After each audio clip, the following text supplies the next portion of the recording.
കേരളത്തിൽ ആദ്യമായിട്ട് കാറിൽ പോയി പോസ്റ്റർ മൈദ കുഴച്ച് ഒട്ടിക്കുന്ന കേരളത്തിലെ ആദ്യത്തെ മനുഷ്യർ ഞങ്ങളായിരിക്കും. ഞങ്ങളുടെ പുതിയ ബിസിനസിന്റെ പോസ്റ്റർ ഒട്ടിക്കാൻ പോവുകയാണ്. ഇൻഷുറൻസുകൾ എന്തെങ്കിലും ഉണ്ടെങ്കിൽ ഞങ്ങളെ കോണ്ടാക്ട് ചെയ്യുക. ഇത് ഞാൻ കൊടുത്തേക്കാം, എവിടെയെങ്കിലും കൊടുക്കാം. അപ്പൊ നമ്മൾ യജ്ഞം തുടങ്ങുകയാണ്. അതെ, ഇപ്പൊ സമയം 10:30. കണ്ടോ ഗൈസ്, കഷ്ടപ്പെടുന്ന കെട്ടിയോ മൈദ തേക്കുന്നു. ഞങ്ങൾ എങ്ങനെയെങ്കിലും ഒന്ന് രക്ഷപ്പെടുത്തു ഗൈസ്.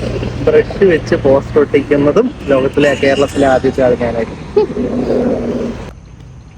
അമിതവണ്ണം കുറയ്ക്കുക.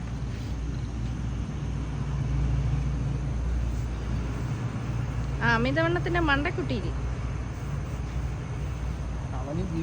ഞങ്ങളുടെ പോസ്റ്റർ കാണും. ഞങ്ങളുടെ പോസ്റ്റർ പോകുന്നു. അന്ത പയ്യൻ അങ്ങോട്ട് പോകുന്നു.